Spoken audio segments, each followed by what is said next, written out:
Continuăm ciclul nostru de prelegeri intitulate Neobabelul. Am început data trecută să prezentăm, să analizăm așa zisa cultură woke, care este la modă actualmente în Statele Unite și în Europa, la Bruxelles și nu numai, și care, deși în România încă nu e cunoscută, există, dar nu este cunoscută, pentru că se înfilipează încetul cu încetul și în România va avea alte forme, cum și comunismul a fost la noi diferit decât în alte părți. Data trecută am vorbit despre originile istorice ale acestei culturi woke. Woke înseamnă trezit, deștept. O să o numesc de acum cultura deștepților. Așa îmi spunea mie tata când spuneam o prostie: bă, deșteptule. Deci, ăsta e deștept. S-au trezit la realitate și au început să o vadă diferit. Dar nu cum este ea. E așa o cultură a celor închipuiți. Da? Deștepții, treziții. Am spus că originea ei este școala din Frankfurt, este o cultură de sorginte marxistă și este noua formă de întrupare a marxismului în începutul secolului 21. Și pentru că este marxistă și hegeliană, ar trebui să fie cumva o cultură relativistă care nu acceptă dogme și autorități. Așa este tot marxismul. Doar că relativismul este dogmatic în aceea că are această dogmă că totul este relativ. Și pentru a susține această dogmă are nevoie în spate de alte dogme, inevitabil. Și noi astăzi asta propun într-o oră să discutăm, să analizăm un pic, să cunoaștem cele trei dogme ale ideologiei neomarxiste de astăzi. Aceste trei dogme sunt relativ foarte simplu de enunțat, sper că nu o să fie prea complicat de înțeles. Prima dogmă este aceea că grupul, sau dacă vreți la comuniști colectivul, mai nou haita, nu? Mobul, este întotdeauna superior persoanei, individului. A doua dogmă este că voința individuală, voința persoanei este întotdeauna superioară rațiunii și naturii și lui Dumnezeu, evident. Este superioară oricui. Și a treia dogmă este că puterea voinței umane, individuală, este superioară oricărei autorități în cer sau pe pământ. Le luăm pe rând. Prima dogmă, colectivul, grupul, este superior individului. Ideologia revoluționară este valoarea în sine. Ea trebuie să propășească, să meargă înainte și nu-i pasă de persoane. Instrumentalizează persoanele atâta cât are nevoie de ele. Colectivul, având o mai mare putere de propagare a ideologiei decât o are o persoană individuală, este întotdeauna superior persoanei. Persoana este importantă doar ca exponent al diversității și numai atât cât servește progresului acestei agende de uniformizare a tuturor. În creștinism nu este așa. În creștinism, omul este valoarea, persoana. Omul este definit de relația lui cu Dumnezeu. Este o ființă creată de Dumnezeu din iubire și are un scop, o menire, aceea de a crește veșnic în această relație, care este o relație, cum ne învață Domnul Iisus Hristos, de la Tatăl la copil, nu? Tatăl nostru care ești în ceruri. Am discutat astăzi despre și este o noapte dedicată Sfântului Iosif. Nu? Și cât de important a fost că îngerul i-a cerut lui Iosif să-i dea numele lui Iisus, să îl adopte în familia sa. În creștinism, identitatea omului este dată de relația lui de copil cu cel care l-a creat, cu Tatăl său, cu Dumnezeu. Relație care este pe pământ materializată istoric în relația paternă a familiei, școală a iubirii. Dumnezeu transferă autoritatea sa, nu, părinților. În ideologia marxistă este exact pe dos. Nu există așa ceva. Nu este Dumnezeu, că sunt materialiști. Și atunci omul nu este definit, evident, de relația lui cu un Dumnezeu inexistent, dar nu este definit nici de natura sa umană, nici de relația, evident, cu părinții, ci de societate și mai ales de răul din societate și de gradul de împărtășire a ideologiei. Persoana este definită de formele de asuprire la care este supusă de sistem. Este definită de traumele suferite, de statutul de victimă sau de asupritor. Nu? Proletar, burghez. Da? Deci nu este definit pozitiv, este definit negativ prin asuprirea pe care o suferă. De aceea, o să vedeți, în neomarxism, toate conceptele sunt redefinite plecând de la această matrice. Femeia nu mai există în sine. Negrul nu mai este în sine, ci doar în raportul lui conflictual cu albul. Femeia în raportul ei conflictual cu bărbatul. Asta un pic mai încolo. Colectivul, pentru a se menține puternic, are nevoie de mulți indivizi. Dar nu are nevoie de indivizi cu personalitate puternică, care ar putea să schimbe ideologia, ci de indivizi, așa, zombie, indivizi slabi, victime ale sistemului, alienați, dezrădăcinați, cu identitate slab conturată, care pot fi ușor convinși de starea lor de asuprire de către un sistem rău, de care sistem primesc sarcina, vocația de a se elibera. Persoanele cu identitate clară sunt periculoase și inutile pentru cauza revoluționară. De aceea, copiii bine educați în familiile tradiționale sănătoase, creștine, familii care au reușit să transmită patrimoniul valoric creștin, nu sunt utili pentru că au rădăcini identitare prea adânci. Și, în consecință, sunt pierduți. Deci, trebuie să distrugem familia, ca să nu mai poată educa, să nu mai poată transmite patrimoniul cultural valoric, credința. Da, și acum discutăm lucrul acesta. Familia creștină oferă copilului o identitate clară, o demnitate puternică, un nume care îl distinge din marea masă. În familie copilul este cineva, nu este oricine.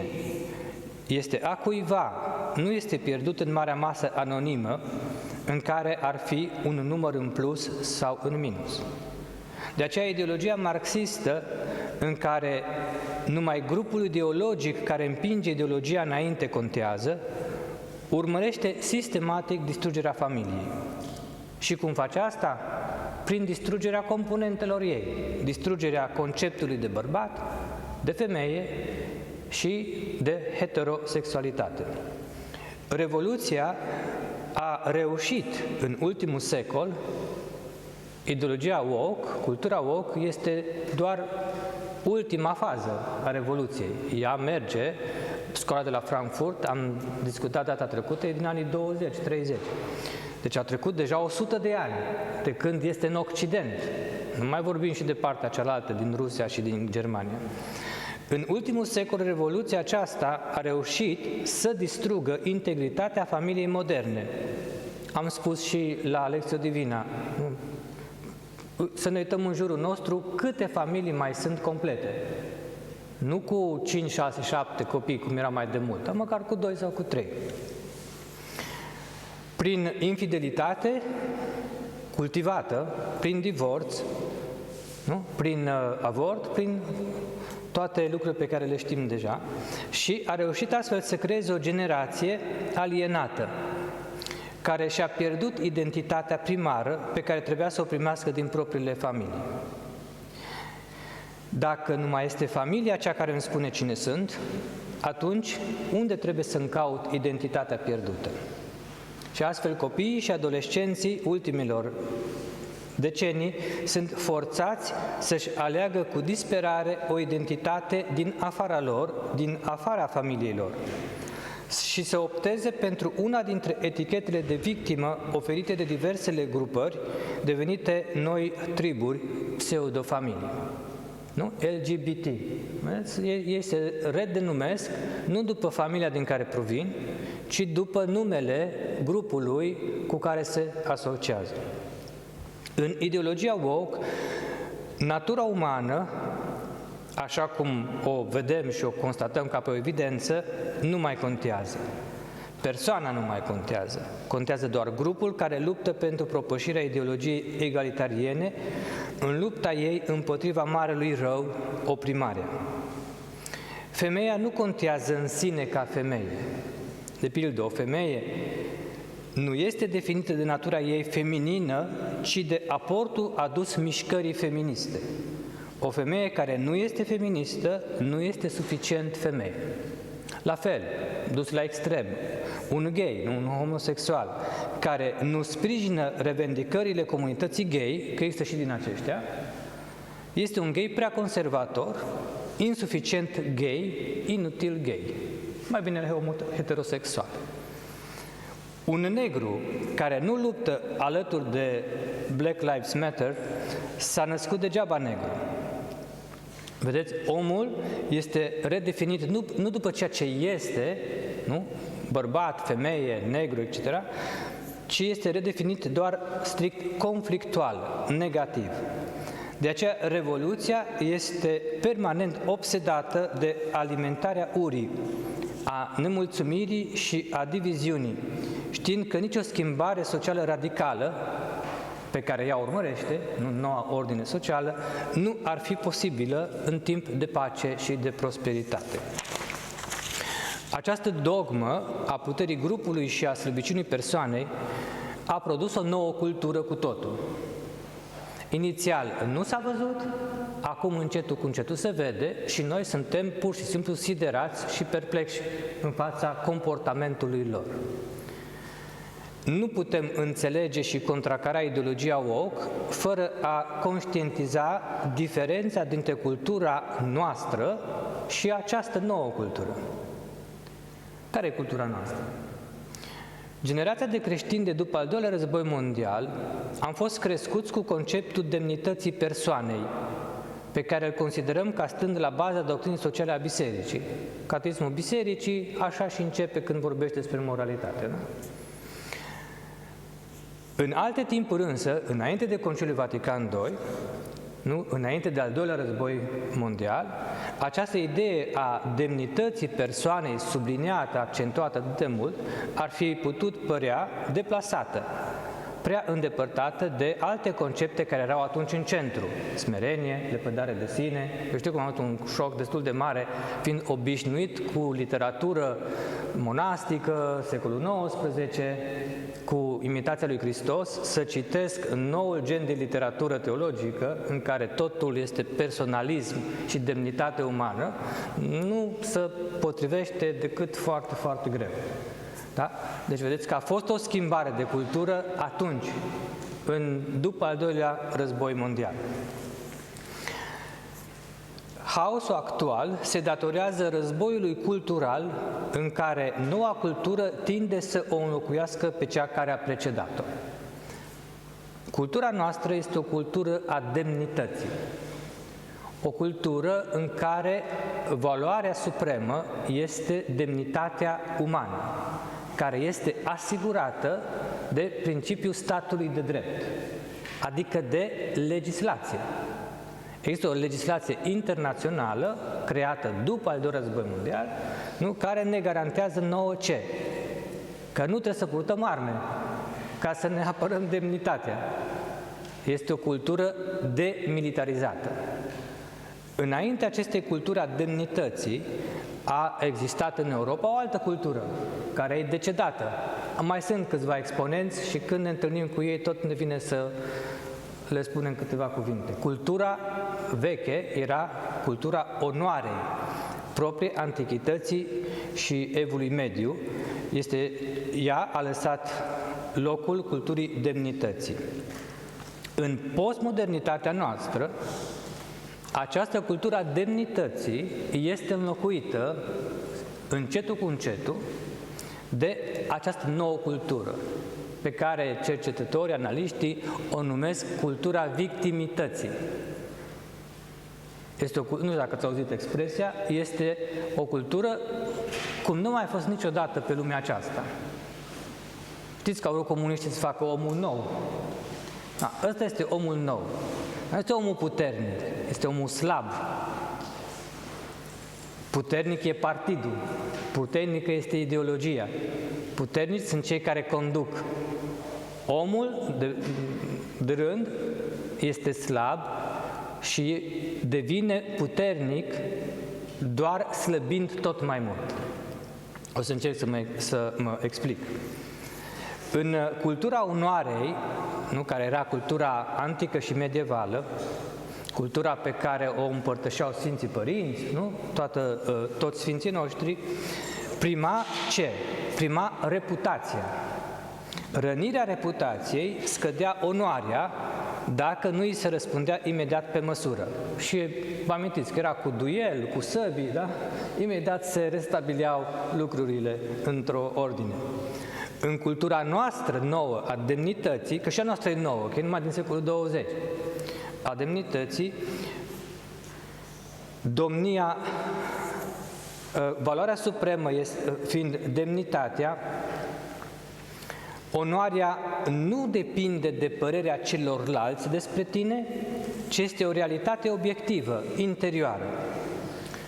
Și conflictele, atunci când apar, se rezolvă prin medierea legii și prin intervenția autorităților. În cealaltă cultură, dacă tu apelai la un terț, înseamnă că erai un bleg. Dincoace, în cultura noastră nouă, demilitarizată, dacă tu nu apelezi la un terț, care este legea, autoritatea, nu? Poliția, ci încerci să-ți faci dreptate singur, că ești un prost, că ești un medieval. Da? Vedeți că sunt două culturi complet diferite. Domnia legii în cultura noastră creează societăți demilitarizate. Ofensele în această cultură sunt tolerate mai ușor și fără a duce la conflict violent. În cultura a treia, aceasta nouă, sau foarte nouă, a victimității, valoarea principală este lupta împotriva oprimării, fiind de sorginte marxistă. Da? Aici nu contează cum conta dincolo onoarea sau demnitatea, aici contează statutul de victimă.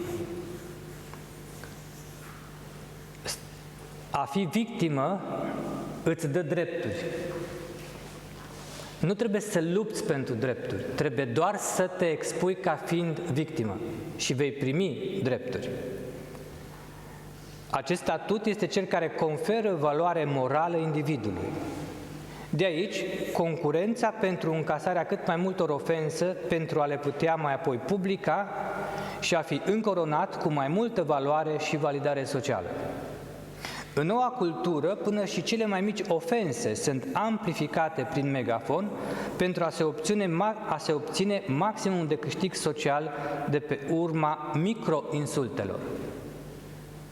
Nu știu dacă vă amintiți, am povestit despre un tânăr care a fost arestat pentru că a spus că Dumnezeu a creat numai bărbat și femeie și Dar ce mare lucru a făcut? Cu ce i-a insultat pe cei doi transexuali din școală? Noi fiind în cultura demnității, spunem cu nimic. Cineva din cultura onoare se ducea și dădea 2 palme. Cei din cultura victimității strigă: vai, m-au traumatizat. Au sunat la poliție și l-au arestat pe copil. Dar copilul nu a făcut nimic. Ei spun: nu vă dați voi seama cât rău faceți și numai că gândiți, nici nu trebuia să zică nimic. E foarte rău numai că a gândit despre ei că nu sunt egalii lui. Și școală catolică, da, ajungem și acolo. În această nouă formă culturală, cu cât te faci mai mult de râs printr-un comportament mai straniu, ei numesc queer, nu, în engleză, cu atât vei fi mai abitir atacat de reprezentanții culturii concurente și îți va crește statusul social de victimă a unei societăți nedrepte și rele, asupritoare. Deci ei vor fi cât mai ciudați. Știți că pare, dacă vă uitați la paradele astea LGBT, pare că nu are nicio logică. Ei, asta e logica. Ei trebuie să fie persecutați. Ei trebuie să fie victime, pentru că astfel își câștigă și își pot revendica drepturile.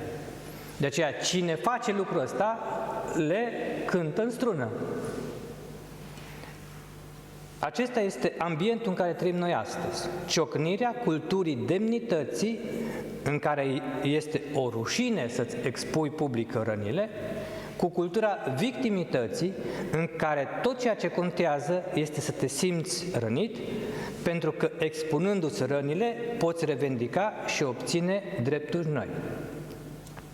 Pentru a avansa, neomarxismul așadar are nevoie de oameni slabi de îngeri și a creat o întreagă cultură pentru ei. Spune un analist, noua cultură morală a victimizării favorizează dependența morală de grup și duce la o atrofiere a capacității de a gestiona singur până și cele mai mici probleme interpersonale. Aceasta slăbește indivizii, nu? Că de asta de zombie, nu sunt în stare să mai descurce cu nimic în viață. Și nu le rușine de asta. Spun că așa trebuie să fie, așa avansăm. Slăbește indivizii și creează o societate a conflictului moral constant și intens, în care oamenii concurează pentru statutul de victime sau de apărători ai victimelor. În Occident s-a ajuns la o veritabilă olimpiadă a oprimării și a victimizării. Este un concurs de a detecta noi forme de oprimare. Se scriu cărți, se fac studii aprofundate pentru a identifica toate posibilele forme de oprimare conștientă și inconștientă. Pentru a detecta toate formele de oprimare s-a creat conceptul de intersecționalitate, adică una și aceeași persoană poate fi în același timp victimă și asupritor privilegiat pe diferitele straturi ale oprimării. Nu? Luăm, să zicem, cele mai importante, mai cunoscute sunt trei. Genul, nu?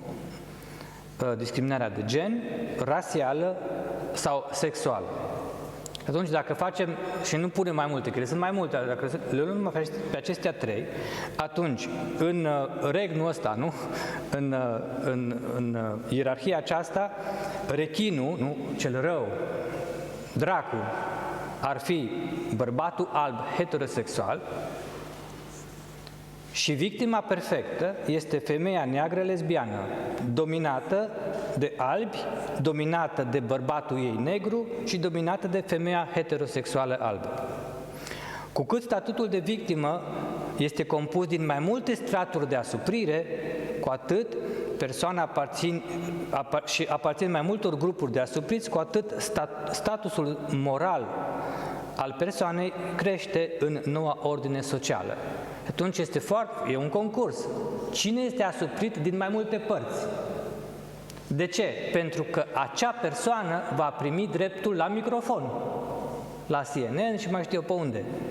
Va fi invitat în Parlament să strige asuprirea, să-și arate traumele, dacă se poate, plângând, în sinoade.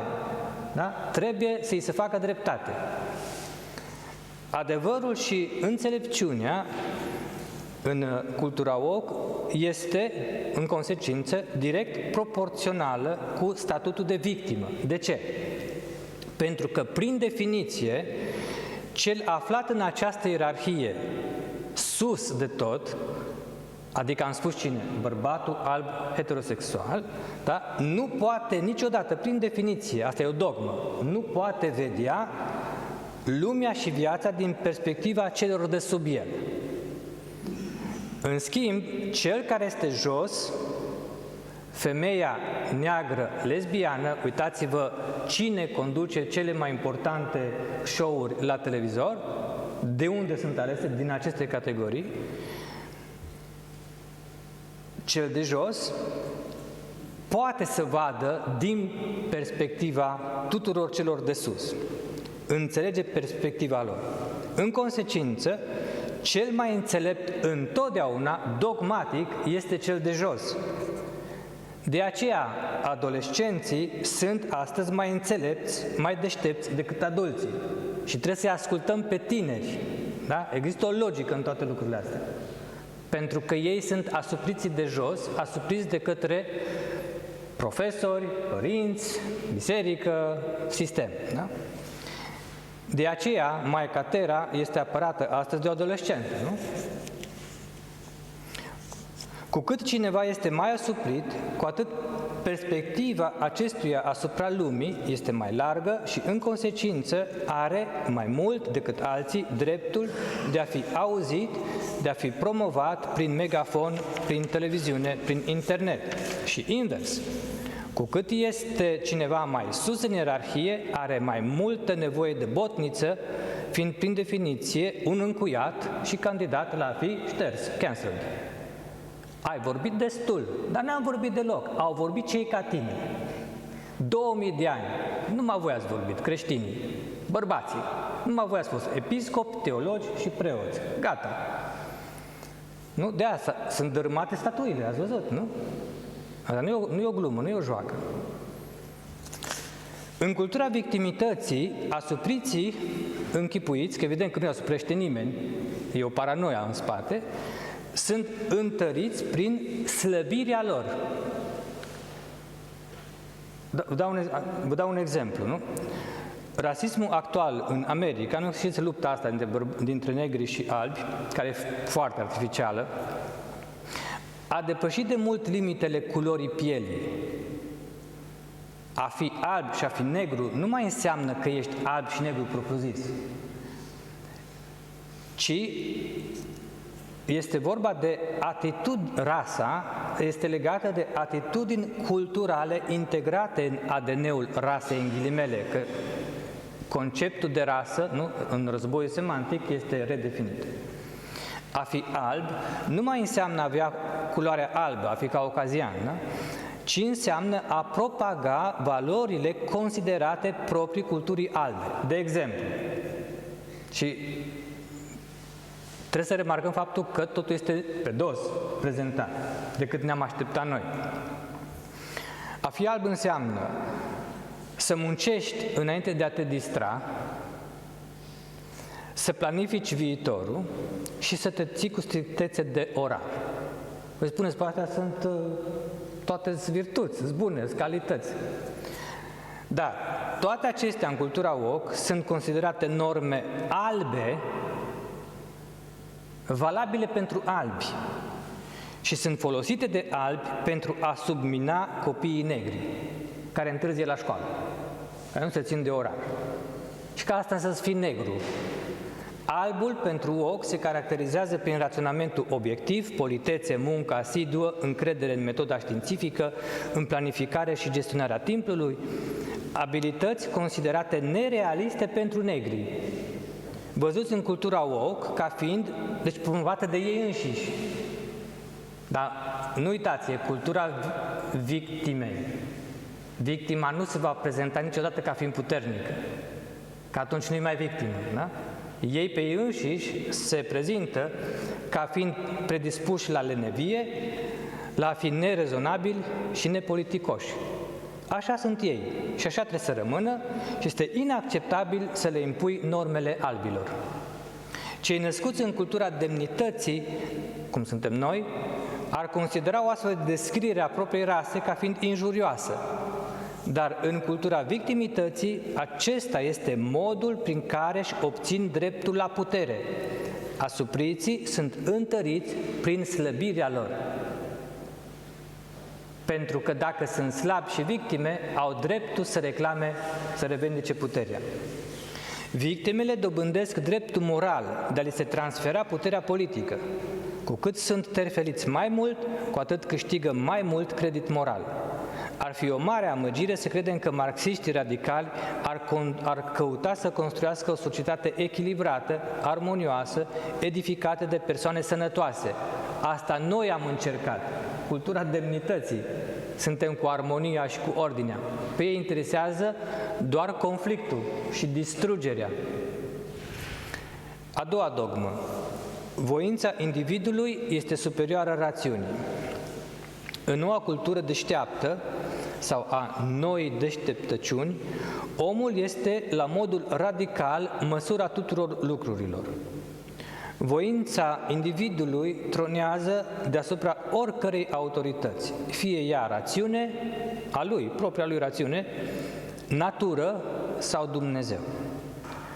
Nu mai este rațiunea cea care spune ce e binele, ci voința individuală este singura care le percepe pe toate.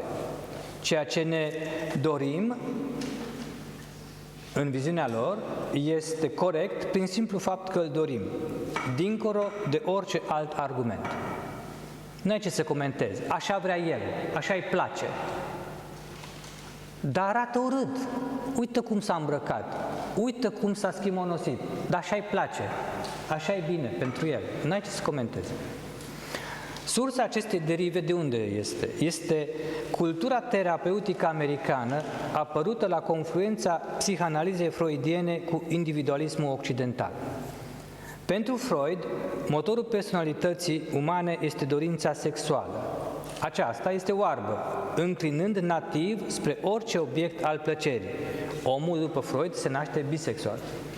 De aceea, orice comportament sexual, oricât de ciudat ar părea, este normal. Așa începe omul, până pe la 2-3 ani. Zice Freud, acum asta e ce spune el, da? Da? Că omul este așa până în primii ani ai vieții. Normele sociale impuse în familie sunt cele care îl forțează pe copil să opteze pentru o anumită înclinație sexuală. De unde suferința psihică a copilului, nu? Care își reprimă niște dorințe. În viziunea lui, toți oamenii suntem nevrotici, distruși de incompetența propriilor părinți și puși pe o cale a căutării sănătății mentale, în căutarea eliberării sinelui suferind. Omul s-ar vindeca doar pe măsură ce își descoperă sinele reprimat în fragedă pruncie și decide să trăiască liber în acord cu propriile dorințe. Tocmai am citit în seara asta, înainte să vin aici, am citit cum în Statele Unite au început să facă show-uri și workshop-uri cu transsexuali pentru copii sub 7 ani. Pentru că trebuie să învețe că oricât ești de ciudat, ești tu. Și trebuie să-ți accepti ciudățenia ta, cum ești tu, cum te dorești tu. Deci nu mai este că există o educație în care ți se spune cum e bine, ci ești îndemnat să fii cât mai ciudat. Și atunci, da, este și un concurs, o olimpiadă a ciudățeniei, a fi queer. Omul s-ar vindeca doar pe măsură ce își descoperă sinele reprimat în fragedă pruncie și se decide să trăiască liber în acord cu propriile dorințe. Scopul suprem al vieții omului fiind exprimarea sinelui, autenticitatea de sine. Aceasta este logica manifestărilor extrem de extravagante, ciudate și respingătoare ale marșurilor LGBT. Întrucât valorile centrale ale culturii terapeutice freudiene sunt autenticitatea și eliberarea, cu cât dorințele sexuale ale cuiva sunt mai non-convenționale, cu atât exprimarea lor în public potențează aceste valori. Puterea terapeutică a autenticității cere o manifestare deplină și lipsită de rușine, o totală transparență a sinului sexual și este cu atât mai eficientă cu cât dorințele individului sunt mai neortodoxe. Apoi și dacă nu le are, și le face ca să iasă în evidență. Și întrucât exhibarea unor astfel de dorințe necesită o sfidare mai mare a normelor sociale, duc la o mai mare senzație de eliberare a propriului eu interior. De aceea, la aceste manifestări stranii, participanții fac concurs între ei cine se prezintă pe sine mai bizar pentru a obține o eliberare superioară, scopul ultim al existenței persoanei în viziunea lor. Vedeți? Există o logică, că de ce sunt așa ciudați? Pentru că cine e mai ciudat, e mai autentic și mai victimă a celor care nu-l înțeleg. Deci are dreptul la microfon. O astfel de viziune asupra vieții, evident, este total incompatibilă cu gândirea occidentală clasică, fie religie creștină, fie filozofie greco-romană, în care scopul suprem nu este exhibarea, nu? Ci este virtutea, fericirea, puterea sufletească, care se obține prin armonizarea rațiunii și a voinței. Rațiunea fiind cea care îndrumă voința în căutarea unui bine superior plăcerii imediate și trupești. Această putere de autocontrol este cea care conduce omul treptat spre fericire, spre împlinire sufletească. Sufletul este superior trupului, dar este dominat de trup în lipsa unei educații și a unei discipline. De aceea trebuie, nu, să învățăm în familie disciplină. Pentru a trece de la viciu la virtute sunt adesea necesare perioade destul de lungi de privațiune și de suferință. Când e vorba de suferință, asuprire. Posturi, asuprire. Pentru noua deșteptăciune woke, această căutare a virtuții morale, specific creștină și greco-romană, este naivă și păguboasă. Ideea necesității reprimării înclinației spre plăcere, de orice fel de plăcere, dar mai ales sexuală, în vederea dobândirii unei presupuse fericiri superioare, pentru ei nu există suflet, nu există ceva superior. Ar fi una dintre formele de oprimare socială care l-ar aliena pe om de propriul sine, forțându-l să se adapteze, să se alinieze realității socioculturale și să-și mascheze adevărata identitate sexuală. Pentru neomarxiștii ca Marcuse, adevărata libertate ar necesita o întoarcere la un sistem de valori care ar reaprinde dorințele copilăriei. Vedeți că stă lumea și la 45, 50 de ani, 60 de ani pe jocuri, pe calculator, da? Sunt înapoi dorințele copilăriei și în special reaprinderea dorinței sexuale. Și ne-ar da libertatea un sistem care ne-ar da libertatea de a le căuta fără interdicții, fără taburi, fără a mai ține cont de normele sociale și de sentimentul de rușine. Doar atunci, în viziunea marcusiană, omul și-ar regăsi autenticitatea și nu ar mai fi silit să joace teatrul ipocriților, doar atunci am construit o societate cu adevărat autentică. De aici, interesul lor să demascheze în instituții ipocrizia. Da? Și în atacul asupra Bisericii Catolice, nu? Îl știm. Sigur, sunt cazuri, dar nu atâtea câte au inventat în presă. Dușmanul de moarte a acestei viziuni este conceptul de lege naturală. O să sar peste această parte, adică în creștinism noi credem că omul a fost creat de Dumnezeu ca o ființă unitară, completă, Adam și Eva, și că noi toți am fost virtual în ei. Și în baza acestei unități a speciei umane, nu? A umanității, este posibilă mântuirea printr-un singur om, Iisus Hristos. Deci noi credem că există natură umană, reală. Și dacă există natură umană, atunci există și o lege pentru această natură, o rațiune de a exista a acestei naturi. Și această rațiune poate să fie cunoscută de rațiunea umană și poate să fie transmisă de Dumnezeu care a creat pe om. Deci noi credem că avem acces la o lege eternă și imuabilă, morală, care nu se schimbă. Când spunem să nu ucizi, nu se schimbă niciodată. Când spunem să te închini numai unui singur Dumnezeu, nu se va schimba niciodată. Să nu minți, da? Deci sunt precepte ale legii naturale.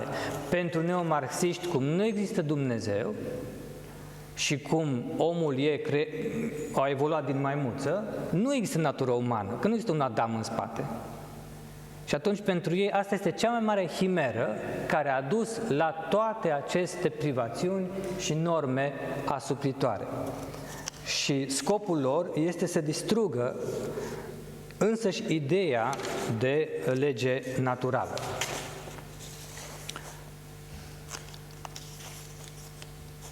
Ideologia deșteptaților woke, născută din marxism, crede, precum comuniștii chinezi de odinioară, cum ar fi Mao, de exemplu, că nu există o natură umană, că există doar omul care e într-o permanentă evoluție și schimbare și că acest om poate să fie redefinit de cei care dețin puterea. Hillary Clinton scria în 2003 că scopul ei este să remodeleze societatea prin redefinirea a ceea ce înseamnă să fii om. Deci ideologii spun cine este omul. Omul nu este pur și simplu. Noi spunem, oamenii, spunem cine suntem noi și cum suntem noi. Dar care oameni? Evident că nu noi. Ei, de la putere, sunt cei care dictează ce înseamnă să fii realmente om în secolul 21.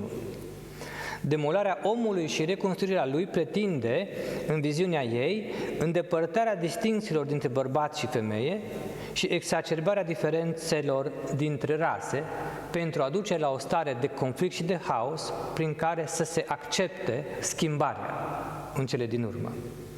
Lucrul ăsta cere foarte multe. Dau un exemplu cel mai ușor de reținut și de înțeles.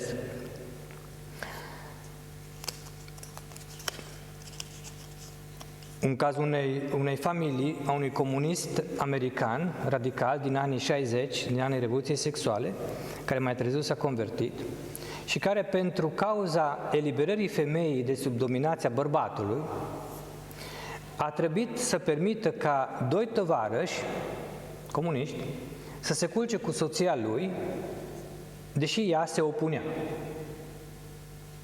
Eu invitat în casă, el s-a dus la lucru și după aceea lucrurile au decurs de la sine. Cei doi i-au tot repetat femeii că ei nu o abuzau. Erau în interes de serviciu, în interes ideologic. Erau eliberatorii ei, nu abuzatorii ei. Ei erau cei care o eliberau din exasperarea unei vieți burgheze. Când soțul s-a întors acasă, și-a dat seama că totuși el este om, că nu-i comunist. Adică a avut o reacție, cum zicem noi, normală la situație. Aflând ce s-a întâmplat, s-a supărat. Soția totul s-a schimbat, pentru că odată ce a cedat, nu mai era aceeași femeie. Și a bălmăjit niște explicații freudiano-marxiste, cum că acum îi plăcea noul ei sine și că se simțea eliberată de vechea ei persoană asuprită. Era chipurile eliberate de acum definitiv din lanțurile patriarhatului.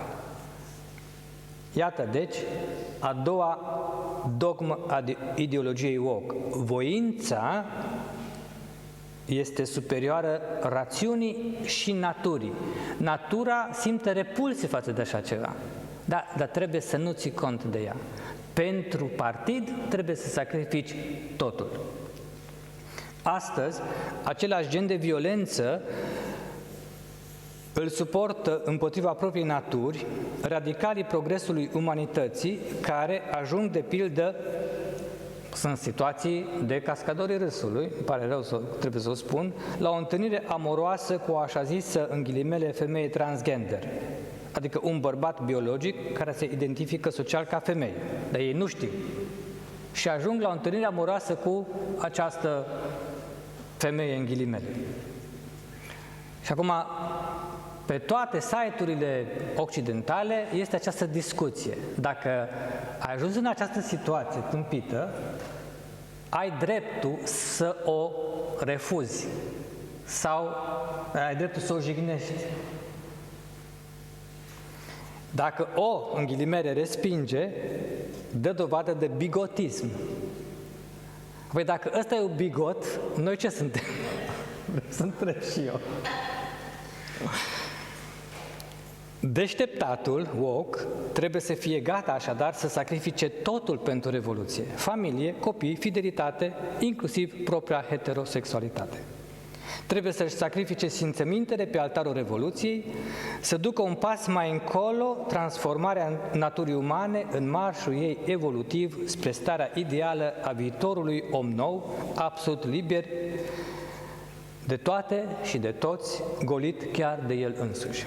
A treia dogmă, mai avem un sfert de oră și ne oprim. Puterea individului asupra oricărei autorități. Aici ajungem în conflict direct cu Dumnezeu. Țara în care revoluția marxistă a mers cel mai departe este, evident, China, nu? Unde nu s-a oprit nici până astăzi. Modelul perfect al implementării violente a noii ordini sociale. Mao era convins că poporul chinez este subjugat de 3 străvechi autorități, care trebuie distruse, iar femeile chineze chiar de 4 autorități, că adăugăm și pe propriul bărbat din casă. Da? Și anume, autoritatea politică a moșierilor, magnații, cum veni, nu? Bogații, autoritatea familiei și autoritatea religioasă.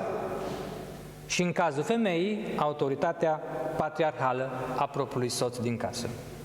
Zice Mao, aceste 4 autorități, politică, familială, religioasă și masculină, sunt întruchiparea ideologiei sistemului feudalo-patriarhal.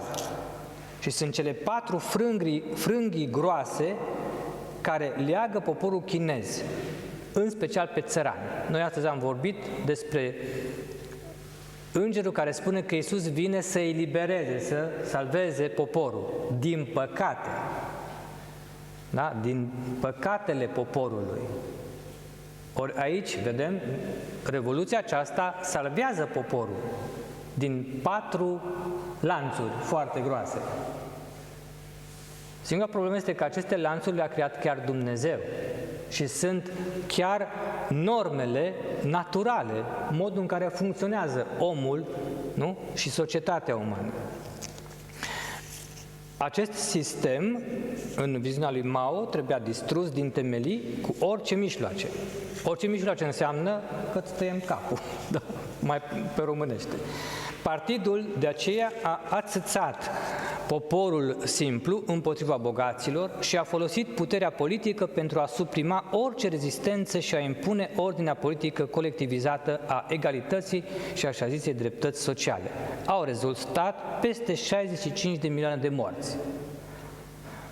Ca să vedeți unde va duce woke, că este tot comunism, dar un pic mai cizelat. Au rezultat lagăre de muncă silnică, distrugerea istoriei culturale a Chinei. După 70 de ani de comunism, ce s-a întâmplat în China? China este cu tot o altă țară. Chinezul simte și gândește revoluționar. Scopul revoluției a fost atins pentru că este atins atunci când conceptul de autoritate este demolat. Mao susținea că cele 4 autorități sunt legate între ele, sunt interdependente și este suficient să distrugi puterea bogaților pentru ca toate celelalte autorități să cadă ca într-un joc de domino, nu? Unul după celălalt. Odată distrusă puterea moșierilor, se va prăbuși imediat și autoritatea familiei, susținută de moșieri, și a soțului în familie. Odată distrusă familia, se va prăbuși și autoritatea religioasă. Dacă aceste autorități totuși nu cad de la sine, trebuie ajutate. Persecuția anticreștină a acestei fiare apocaliptice a fost la fel de feroce ca și cea a Imperiului Sovietic. Specifice însă Revoluției Chineze, și aici vreau să ajungem și la problema noastră cu Occidentul, au fost sesiunile de luptă organizate de partid, în care dizidenții erau umiliți și bătuți în public și forțați să-și recunoască eroarea, iar țăranii erau strânși să-și mărturisească în lacrimi greaua asuprire. În ideologia woke de astăzi se întâmplă exact același lucru, dar încă nu este cunoscut și nu se creează asocierea între cele două fenomene. Există mitinguri de luptă reluate fie în protestele violente de stradă ale gloatelor de tineri partizani radicalizați ideologic, nu știți, nu? Prin Statele Unite recent au fost, și nu există nicio diferență între gloatele acestea și cele care au forțat-o pe sora Zhang Ergu în anii 60 să distrugă public o statuie a Fecioarei Maria. Deci au pus-o pe călugăriță în public să distrugă statuia Fecioarei Maria. N-a vrut, au omorât-o cu bătele. Nu este nicio diferență între ce au făcut chinezii atunci și ceea ce se întâmplă astăzi în Occident, atunci când aceste gloate sunt dezlănțuite și nu ajung încă să omoară oameni, au omorât și oameni, dar puțin, dar ajung să distrugă direct statuile. Lucrul acesta nu trebuie trecut cu vederea. Când se distrug sistematic statuile, de fapt se distrug însemnele unei culturi. Înseamnă sfârșitul unei culturi. Amintiți-vă, când s-au mai distrus sistematic statui? S-au distrus atunci când civilizația păgână antică, nu? A ajuns la apusul ei și a fost înlocuită cu civilizația creștină. Și Sfinții noștri au distrus statuile. Ce se întâmplă astăzi cu statuile distruse de Sfinții noștri? Sunt scoase de pe fundurile mărilor și sunt duse în muzee. Sunt scoase de pretutindeni, spălate, se plânge dinaintea lor că, vai, bunurile culturale, și nu se gândește nimeni de ce au ajuns acolo. Cine vine în muzee să se uite la ele? Vin noi zei. Vin oamenii care sunt convinși că au depășit faza religioasă și păgână și creștină și vin doar să constate superioritatea lor față de vechea cultură. În consecință, statuile creștine trebuie să ajungă tot aici, ori la muzeu, ori distruse. Și dacă la muzeu, ar fi bine să n-aibă cap, că nici statuile zeilor n-au multe dintre ele cap. Da? Asta este motivul pentru care sunt atacate statuile. Pentru că o nouă cultură stă să ia întreaga scenă a politicii și să se impună cu violență. Așa cum Partidul Comunist Chinez organiza ședințe de instruire a cadrelor, care apoi instruiau profesorii și conducătorii fabricilor și uzinelor, astăzi în Occident, nu știu dacă știți sau dacă ați pățit deja, dacă faceți parte dintr-o multinațională, deja probabil că ați pățit, sau puteți să întrebați pe cineva care face parte, este în curs o muncă sistematică de corectare a gândirii angajaților pentru a alinia gândirii woke, susținută financiar de guvernele democrate occidentale, din Europa și din Statele Unite. Toți angajații, toți, deci nu poți să ieși, te dă afară de la locul de muncă sau ești terfelit în public. Toți angajații sunt constrânși să participe la 3 zile de workshop de reeducare în vederea eliminării rasismului, sexismului și homofobiei în aceste organizații. În aceste sesiuni de reeducare, bărbații, mai ales că ăștia sunt vizați, bărbații albi pentru că ei sunt la conducere. Da?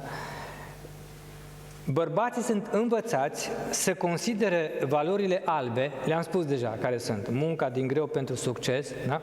Ca fiind forme de exploatare și de subjugare a negrilor și a femeilor. Atenție, negri și femei nu înseamnă negri și femei, am zis deja, înseamnă altceva. Da? Toți cei care nu sunt bărbații albi, sunt negri și femei. Apoi sunt constrânși acești oameni să recite în public exemple ale privilegiului lor masculin alb și să scrie scrisori către colegii lor de sex feminin și non-albi, mărturisindu-și, recunoscându-și păcatul, privilegiul de a fi alb și bărbat și jurându-le credință și supunere. Cursul, asta e în America. Nici comuniștii pe la noi nu au fost chiar așa. Ei au fost cu altele, cu materialismul științific, au avut alte obsesii. Cursurile acestea de reeducare sunt gândite de Howard J. Ross, puteți să-l căutați pe internet, cartea lui se poate citi, unul dintre principalii evangeliști ai diversității la nivel global. Ideea lui de fond este foarte simplă. Omul discriminează prin însăși natura lui. Teza centrării a cărții lui principale este simplă și clară. To be human is to be biased. A fi om înseamnă a fi părtinitor, discriminator. Zice el, noi nu ne putem da singuri seama cât de mult rău putem face în jurul nostru prin simplu fapt că suntem cum suntem. Trebuie să fim ajutați de ideologi ca el să identificăm judecățile inconștiente prin care îi discriminăm involuntar pe ceilalți. Nu este suficient că nu discriminăm activ, apropo de tânărul de 16 ani din școala catolică. Trebuie să fim învățați să ne vedem cum ne văd ceilalți, cei pe care îi discriminăm prin prezență. La aceste ateliere, angajații sunt instruiți să lupte împotriva presupusului lor rasism intern, evidențiat doar secundar de pigmentul pielii lor. Managerii albi sunt rugați să ofere spații sigure pentru angajații de culoare, pentru a fi văzuți în durerea lor. Trebuie să fie văzuți ca victime. Angajaților albi li se spune să tacă, nu? Că îl ia pe unul dintr-o funcție, numai pentru că e alb, îl dă la o parte, îl pune pe unul negru. Și ești învățat la aceste cursuri să taci, să nu spui nimic și să ofere solidaritate necondiționată și să rămână pasivi în disconfortul rasismului lor intrinsec. În aceeași școală de reeducare sunt introduși sistematic americanii în atelierele dedicate conceptului de, că aici am vorbit de rasă, da? Dar există workshop-uri pentru conceptul de putere, de privilegiu, de orientare sexuală. Toate atelierele se încheie întotdeauna cu un cald îndemn de a aduce această nouă educație în propriile familii. Angajaților li se spune că încă de la vârsta de 3 ani copiii lor interiorizează narațiunile dominației și trebuie să înceapă formarea lor în teoria critică a autorității. Adică să învețe pe copii de la 3 ani să nu li se mai supună. Asta înseamnă.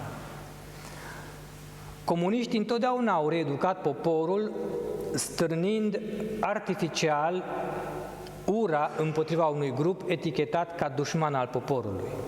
Astăzi, ideologia woke, marxistă și ea, continuă cu aceleași metode. Reeducă la ură împotriva unor categorii de oameni etichetați fals ca promotori ai urii și cerând celorlalți să-și pună singuri botnița, că le-au spus albilor din firmă să tacă. Voi trebuie să fiți conștienți că discriminați prin simplu fapt că existați. Deci, ciocul mic. Finalul Revoluției Culturale, că am mai avut revoluții marxiste, va fi întotdeauna același. Suspendarea drepturilor cetățenești a dușmanilor poporului în numele Revoluției. Când o să se întâmple, o să fie evident. În neomarxismul care nu acceptă superioritate și ierarhii, omul este deci văzut ca o ființă patologică care a interiorizat inconștient autoritarianismul și de aceea tinde să accepte presupozițiile creștine, creștinismul fiind vorba de Tatăl nostru care ești în ceruri, este autoritarian din fașă. Teodor Adorno a născocit celebra scară F, nu știu dacă ați auzit de ea, scara înclinație spre fascism, adică spre o personalitate autoritariană. După el, oricine acceptă și susține structura tradițională a familiei și oricine participă la activități religioase are nevoie de terapie. Așa că la spital cu noi, pentru că a internalizat dispozițiile fascistoide. Deci toți suntem fasciști și numai ștreangul ne mai scapă. Mă scuzați. Revoluționarii știu că pentru a crea un om complet supus partidului, trebuie mai întâi să distrugă orice autoritate, plecând de la autoritatea tatălui din familie. Astfel, un tată bun ar impune disciplina în familie, fără a încerca să-și manipuleze și controleze copiii, ci pentru a-i ajuta să se autocontroleze și să-și obțină independența când devin maturi. Un tată tiranic abuzează de rolul său pentru a manipula și a-i face pe copii dependenți de el. Dar sunt abuzuri, dar abuzurile acestea nu justifică abolirea cu totul a familiei. Revoluția însă profită de aceste abuzuri pentru a distruge cu totul figura paternă, figura autoritară a tatălui în familie, transformându-l într-un simplu transmisător biologic al vieții, eliminându-i toate celelalte prerogative paterne mai profunde, de îndrumător, de învățător al legii naturale și al modului bun de viață. Odată distrusă imaginea tatălui în familie, nici revelația nu mai are niciun sens. Iisus fiind Fiul Tatălui, viața religioasă este definitiv compromisă. Revoluționarul știe că țintind paternitatea rănește de moarte autoritatea în cultura dominantă creștină. Iar cei fără de părinți, lipsiți de autoritatea reală în viața lor, vor fi primii care vor ceda noi puteri, noi autorități care se va impune violent. Noi avem de ales, am avut, nu la Lecțio Divina, răspunsul cel mai simplu și mai la îndemână. Dumnezeu n-a crescut pe Iisus copilul direct. Nu? Am întrebat, sau poate se întreba Iosif, la ce mai bun eu aici? Dacă tot e Dumnezeu implicat direct și e copilul lui Dumnezeu și nu e al meu, de ce mai e nevoie de mine aici? Și a spus Dumnezeu de ce? Pentru că așa este creată natura umană. Copilul uman, băiatul uman, trebuie crescut, îndrumat, disciplinat, învățat de un tată. Trebuie să fie ucenicul unui tată uman, ca să fie om.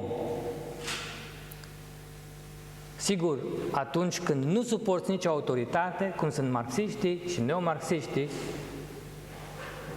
când tu singur ești cel care te definești pe tine însuți, nu poți să accepti o astfel de soluție. Noi avem de ales. Să ne uite Sfântul Iosif în această noapte să ne întărim această convingere și să ne ajute ca atunci când va fi momentul decisiv în viețile noastre să avem puterea de a rămâne fideli față de Tatăl Ceresc și de a-i accepta cu supunere autoritatea supremă. În numele Tatălui și al Fiului și al Sfântului Spirit. Amin.